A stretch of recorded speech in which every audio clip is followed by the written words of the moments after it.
Salut YouTube, et aujourd'hui on se retrouve pour un deuxième tutoriel sur le Selenium.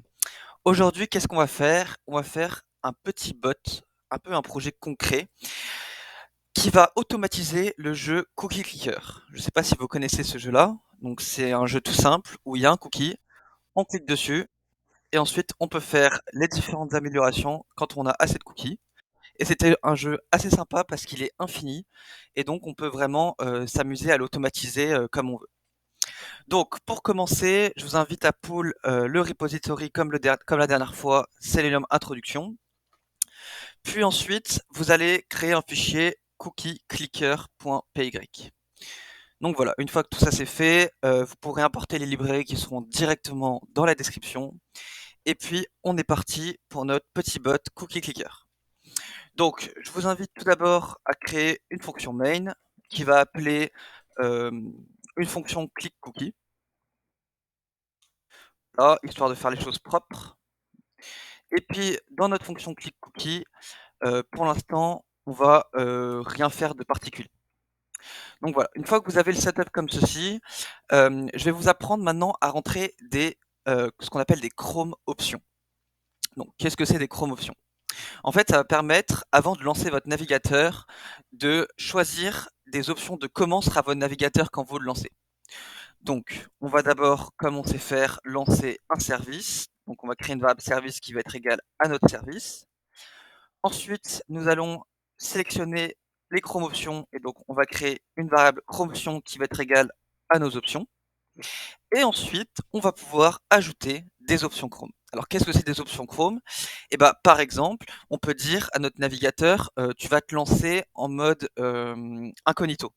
Donc, pour lui dire qu'il faut se lancer en mode incognito, on va écrire Chrome option.add argument, et c'est là, dans les parenthèses, où on va mettre notre option. Donc le mode incognito, c'est incognito. Voilà, comme ceci. Donc on peut voir que c'est vraiment assez simple pour ajouter des paramètres. Je vais vous donner aussi quelques autres paramètres importants. Donc on a Chrome option.add argument. Voilà, bah, celui-là, parfait.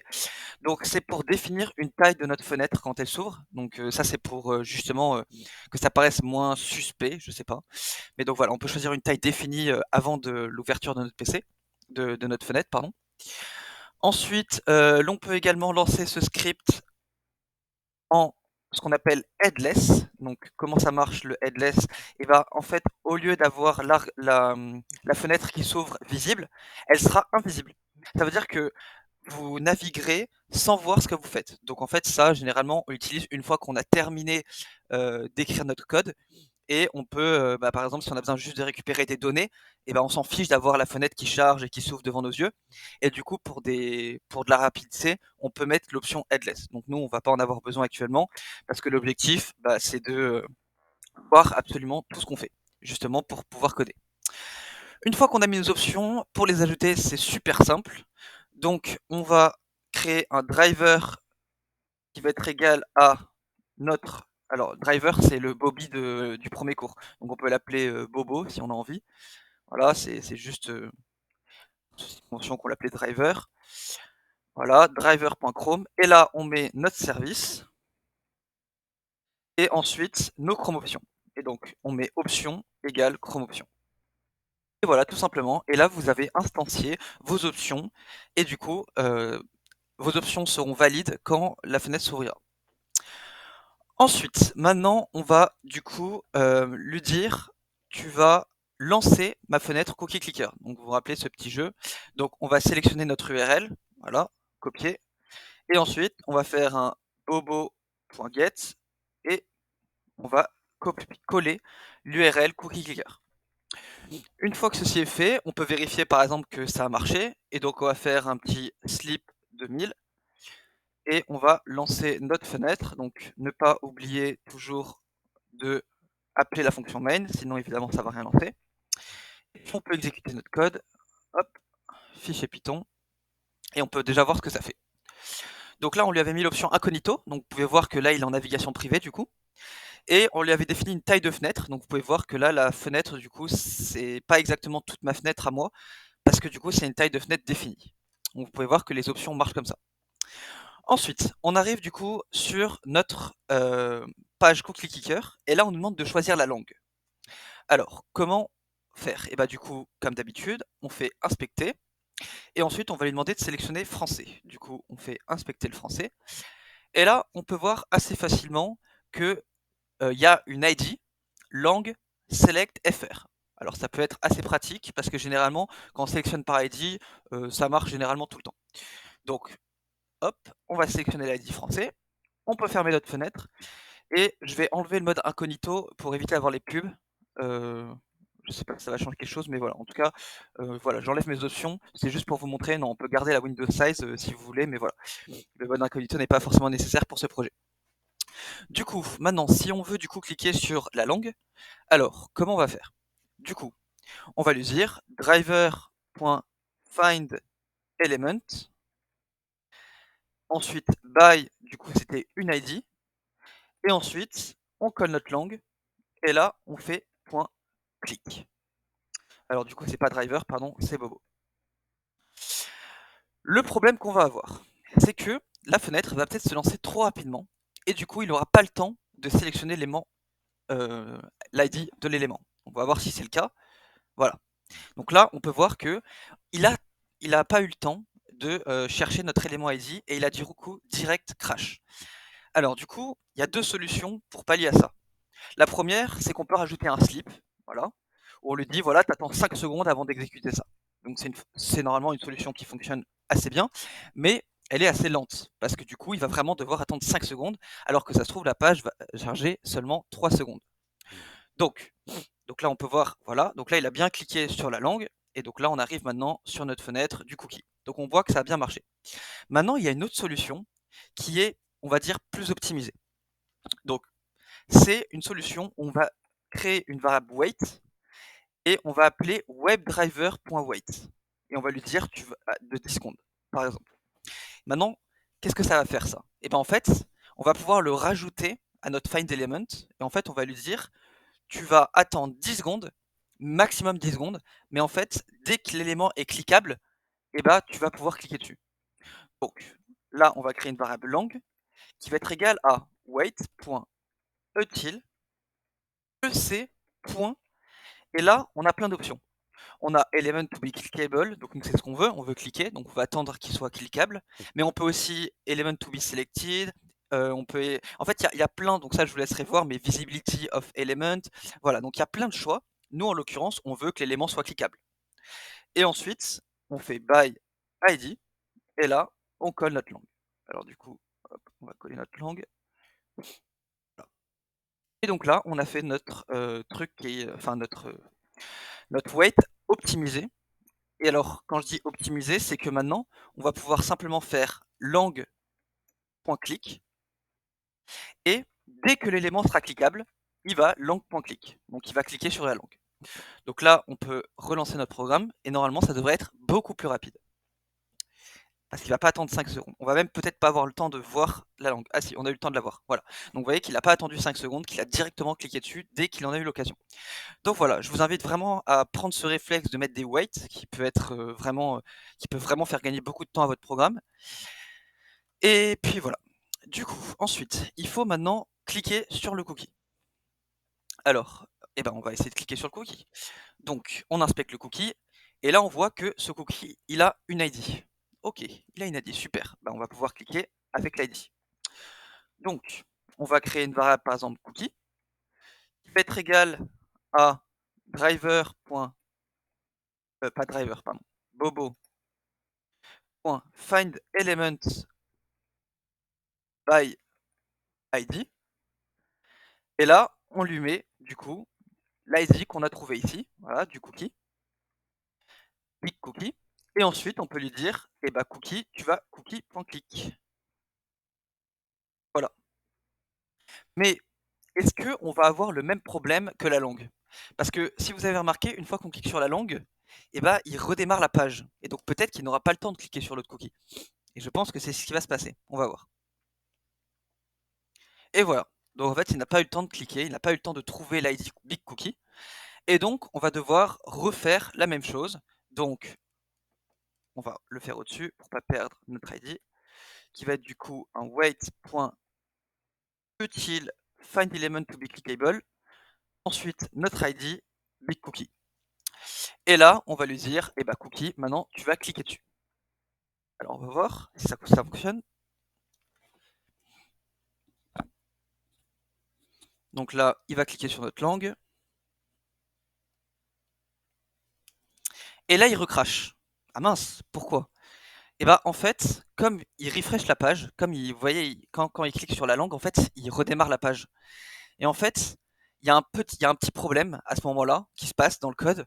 Et en fait, du coup, il n'a pas le temps de comprendre qu'on redémarre la page. Et du coup, il va essayer de cliquer sur l'ancienne page. Du coup, nous, c'est pas ce qu'on veut. Alors, comment pallier à ça? Et ben en fait, simplement, faut lui dire à Bobo, ok, très bien, une fois que tu as cliqué sur la langue, tu vas refresh la page. Et comme ça, eh ben, on est sûr que la page sera bien redémarrée et qu'on sera sur la bonne instance du cookie. Du coup, on peut réessayer maintenant. Donc voilà, il clique sur notre langue. Et là, normalement, on devrait avoir un petit clic d'un cookie. Donc là, vous voyez, il a redémarré la page. Ah, là, ça fonctionne toujours pas.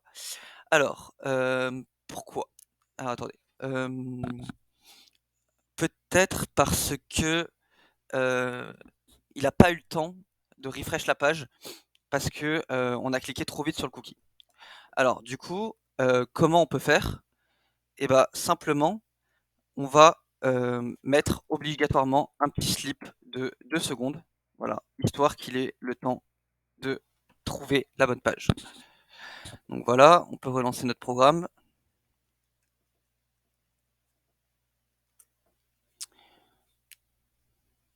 Ok, et là on peut voir qu'il a bien cliqué une fois. Bon, parfait. Après, j'avoue que c'est un peu embêtant l'histoire de... Peut-être on peut mettre un slip d'une seconde. Alors voilà, parfois, voilà, on est confronté à ce genre de problème où on ne sait pas trop pourquoi, mais on ne peut pas cliquer sur l'ID et on est obligé de mettre un slip. Alors vraiment, normalement, il faut éviter au maximum de mettre des slips, mais là, dans ce cas pratique, j'ai bien l'impression qu'on est obligé de mettre un slip. Alors du coup, on va réessayer avec une seconde, vite fait, pour voir si ça peut marcher.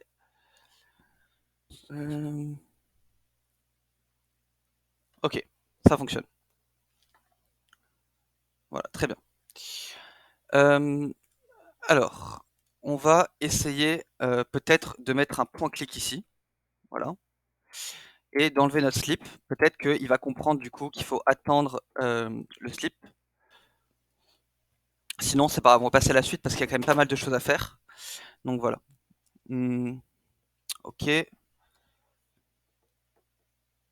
Donc là, il refresh la page. Voilà, on l'a bien vu là. Ok, bon. Il fonctionne pas. C'est pas grave. Pour l'instant, on va mettre un slip de 2 et puis on reviendra peut-être un prochain cours si je trouve une solution pour le mettre. Du coup, la suite, c'est que maintenant, on veut qu'il clique en boucle. Donc on veut qu'il clique sur ce cookie tout le temps. Bon, et bah, est-ce qu'on pourrait pas simplement faire une petite boucle, infinie en fait. Donc infini c'est 1 pour les développeurs qui ne le savaient pas, ou alors true. Voilà, c'est comme vous voulez. Et là simplement, on va mettre du coup notre cookie.click dedans. Et du coup, vu qu'on a fait un slip de 2, on peut enlever du coup wait until et on peut juste faire un bobo.find element. Voilà, tout simplement, parce que de toute façon, le wait sert à rien vu qu'on a slip. Bah écoutez, là on est pas mal. Du coup, on peut peut-être enlever notre cookie, notre variable cookie, et on peut, parce qu'on a directement un point clic ici. Ok, on va pouvoir relancer, je pense. Attends, il y a 2 parenthèses ici. Voilà. Voilà. Et donc là, on va voir maintenant si il exécute en boucle le point clic et qu'il clique sur le cookie à l'infini.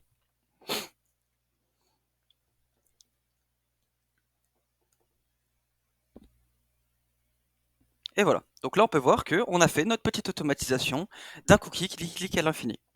Maintenant, l'objectif, ça serait d'acheter curseur, grand-mère, là, les petites améliorations qu'il y a sur le côté.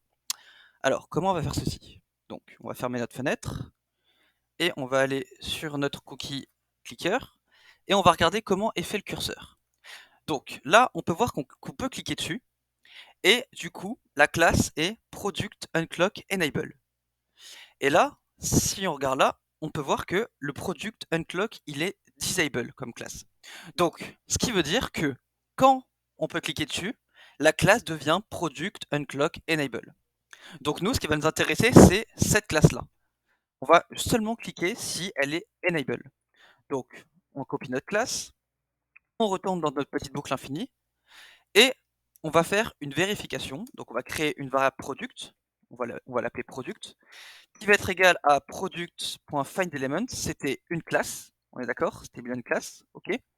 Donc, généralement, quand on clique sur des classes, on utilise XPath, parce que quand on utilise className, ça marche pas tout le temps. Et ensuite, on voit que c'est une div. Donc, soit on met div, soit on met étoile, parce que voilà, on n'a pas envie de le préciser. Nous, on va mettre une étoile parce qu'on s'en fiche. Il va chercher en gros parmi tout, donc ça va être juste un peu plus long, mais bon, c'est pas très grave, parce que de toute façon, c'est un clic de temps en temps. Et ensuite, eh ben, on va mettre ici notre classe, vu que c'est une classe, et puis le nom de la classe, donc product unclock enable. Très bien. Maintenant, une fois qu'on a ça, il faut qu'on clique sur le produit.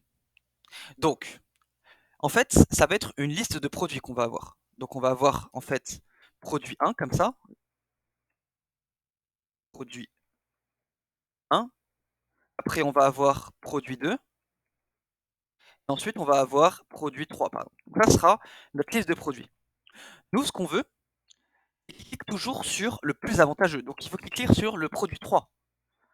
Donc, pour faire ceci, eh ben, on va lui faire cliquer du coup sur le dernier élément à chaque fois. Alors, comment on va faire ceci?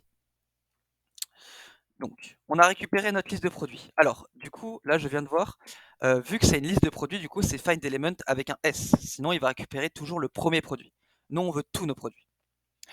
Ensuite, ce qu'on peut faire, c'est qu'on lui dit, OK, tu vas essayer de product.click. Donc, tu vas essayer de cliquer, en fait, sur mon produit. Sauf que, du coup, c'est product de -1. On est d'accord? Puisqu'on veut qu'il clique toujours sur le dernier élément. Et ensuite, eh ben, si ça marche pas, tu passes. Autre chose. Tu fais comme si ça n'existait pas. Et puis ensuite, quand il va recommencer à cliquer sur le cookie, il va rechercher si on a un produit disponible, et ensuite il va essayer de cliquer. J'espère que c'est clair, sinon n'hésitez pas, je vous dirai un peu plus en commentaire comment ça fonctionne. Et bah du coup, on peut lancer et voir si ça a fonctionné.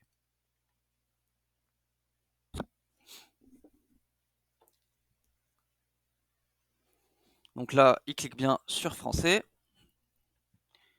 Et puis ensuite, il va cliquer sur nos cookies. Et là, on peut voir que les produits se cliquent bien automatiquement. Donc on peut voir que ça a bien marché. Très bien, c'est parfait. Et bah maintenant, qu'est-ce qu'on pourrait ajouter? Et bah, on peut leur faire cliquer sur ces petits trucs-là. Là. Donc là, si on regarde, ça va être la même logique, je pense. On a un craft upgrade enable. Et là, on a un craft upgrade tout court. Donc là, nous, ce qui va nous intéresser, c'est le craft upgrade enable. Ça veut dire que c'est disponible pour l'améliorer. Donc, on va récupérer ce nom de classe. On va recréer une variable craft object, par exemple, qui va être égale à bobo.findElement avec un S, vu que c'est une liste. Ça va être encore une liste avec des objets disponibles. Et ensuite, on va lui dire, OK, je veux que tu puisses cliquer dessus, que tu essaies de cliquer sur le dernier, si c'est possible. Donc, pareil, try, craft object de -1, accept, pass. Et là, du coup, normalement, si on lance notre programme, il va cliquer sur le dernier disponible, donc en fait toujours le plus avantageux. Donc s'il y en a un, il va cliquer sur le premier. Et puis voilà, on a tous nos produits, normalement, on a notre petit jeu terminé. Alors, on va juste vérifier que ça a marché. Alors, ça se rend jamais disponible. Oui, parce qu'il d'accord, ok, parce qu'il clique tout le temps sur le curseur. Donc il faudra attendre 100. Mais bon, ça serait un peu long. Mais voilà, on va considérer que c'est bon pour l'instant. Du coup, maintenant, un dernier truc que je vais vous montrer avant la fin de cette vidéo, c'est qu'on peut injecter des commandes JavaScript. Donc en fait, vous savez, là, vous avez votre console. Et en fait, dans ce jeu, il y a un petit, on va dire hack connu entre parenthèses, qui permet de se générer des cookies. Alors, comment ça marche? Et bien simplement, si vous écrivez la commande game.earn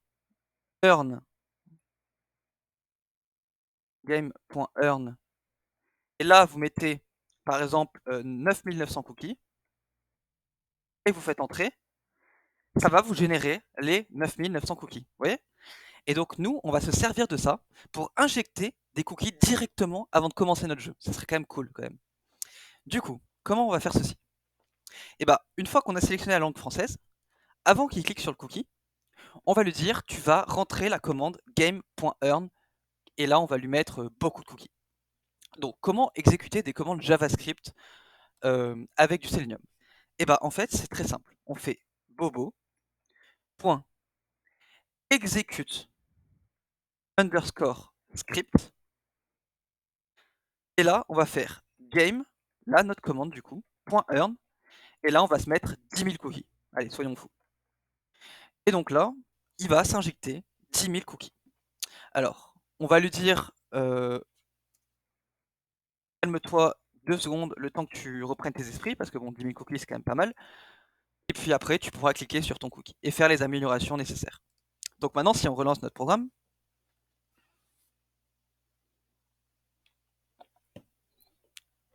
hop, il a cliqué sur la langue. Ah, et là, le script marche pas. Ok. Pourquoi? Alors, quand un truc marche pas, il faut toujours se poser la question, est-ce qu'il a eu le temps de exécuter le script? Et je pense que c'est le problème qu'il a eu. Il n'a pas eu le temps d'exécuter game.earn et la commande. Donc, il faut simplement lui dire, bah voilà, repose-toi 5 secondes, allez, 5 secondes, soyons fous, pour lui dire, maintenant, tu vas pouvoir exécuter cette commande tranquillement. Donc, on relance, et là, on va retester. Donc là, il clique sur la langue, et là, il va attendre 5 secondes, histoire de reprendre ses esprits. Et là, vous voyez, ça a marché. Il s'est généré 100 000 cookies. Et donc là, vous pouvez voir, regardez, il fait toutes les améliorations, ainsi que là, extrêmement vite. Voilà. Et donc là, on peut voir qu'il a bien sélectionné en partant de la fin, donc toujours la meilleure amélioration en premier. Et puis ensuite, après, il est descendu petit à petit. Donc notre tableau de Enable a bien fonctionné.